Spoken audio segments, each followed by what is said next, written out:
welcome, sustainability and dignity. So I wanted, because I've been thinking about the United Nations Sustainable Development Goals.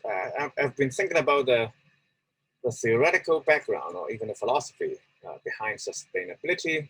And here's my take. So I was first talk about transition, what it is for a state of the world or a state of a system to transition into another state, and to use that a formal framework to talk about growth and then development and sustainability. So for transition, so let's say a system is a system. It's what you know to be a system. It's informally what you think of a system.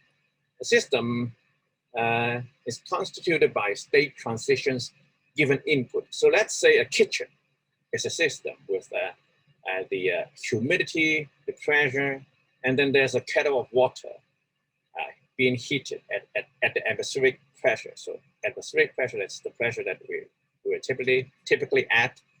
And when the heat is heated the water to 100 degrees, the water transitions from a state of liquid into the liquid state to the gaseous state. So that's a state transition. So the system is updated, right? But when the atmospheric pressure is different, then the same input, the same amount of heat might not have transitioned the state of water from liquids to gaseous, to vapor. So there are parameters that makes the system transition differently given the same input.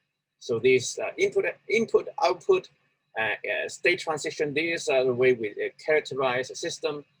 And I want to think about climate change using this formal system, because a change in weather, well, climate, weather, we typically think of weather as something more short-term and climate more long-term, but I would think of climate change as a change in weather transition given same environmental input. So let's say it's roughly the same temperature and even this roughly the same humidity at a certain area geographically. But then the influx of humidity after climate change would disposes the atmospheric system more to have tropical storm, hurricane, and whatnot. So that's how I would characterize climate change through weather transition given the same input. So these are the application of the formal system that I use to illustrate the framework. And after I've clarified what a system transition is, how a system will change, how the climate change, then I can talk about economy. First, we talk about wealth distribution. So let's say a nation, some people have certain wealth and some less. So that's the distribution of wealth at a certain time. So that's the state of affairs, the state of wealth distribution at that time. Ignoring inequality, because equality and how the wealth is distributed, whether people get what they deserve, this matters to how well the economy is, but I ignore that. I just take wealth distribution at a time at this moment. That's how economics typically work at this moment, right?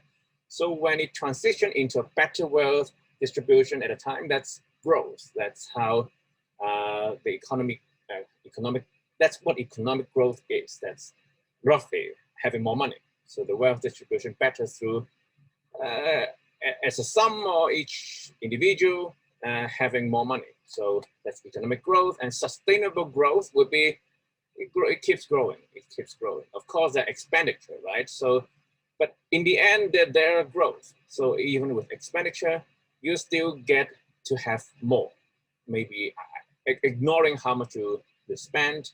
So that this is economic growth. And to have sustainable growth is that you don't just grow for 1 year, or it's sustained. So that's sustainable growth.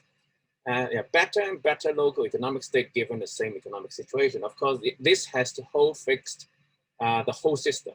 So within your system, the environment around you, typically the economic situation is roughly unchanged, but you grow, and that's growth. And development is something much better. It's not only the state being better, it's the system that's being better. It's the growth of the system.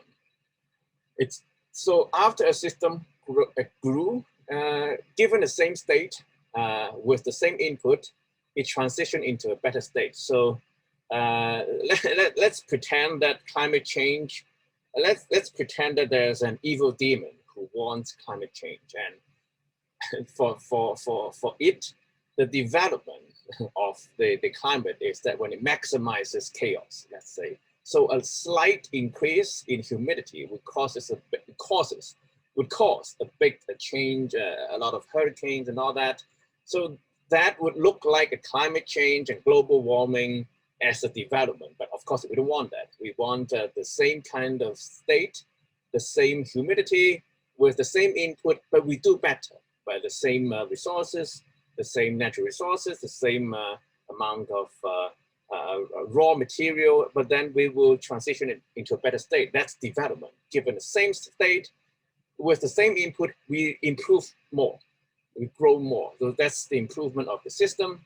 So if the situation gets worse and worse, but you still do as good or even better, that actually demonstrates that you have developed because of the worsening situation.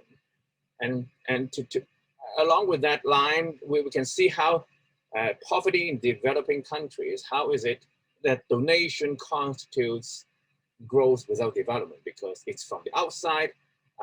The system didn't learn to develop their own skills. They're not self-sustaining, and they grow. Yeah, they're more money. They get better food and clothes and water, but it's a kind of growth that's without development.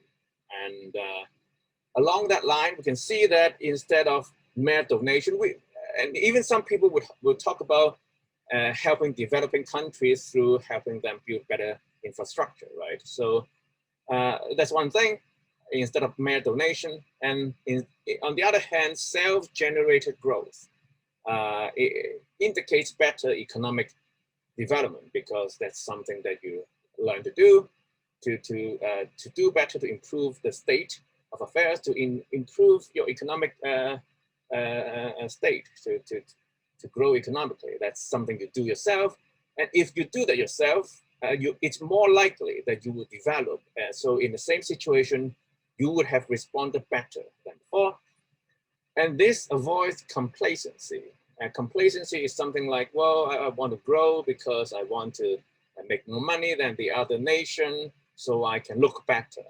If we are motivated by that kind of motive, once you are better than the other nation, then you stop. That's complacency, right? Because you've reached your goal. It's not self-generated. It's in comparison to others instead of wanting to do better for yourself. So even if, yeah, there are growth, but with a certain kind of motive and how you begin your work and yeah, what's the incentive, that makes a difference to whether the same seeming sustainable growth will indicate sustainable development. So what I want to say is that an economic system that's a capitalistic economic system that's typically about competition on GDP is less likely than a kind of competition that's not about comparison, but you yourself doing better out of your own dignity, out of your own self-respect, to do better out of your self-initiation,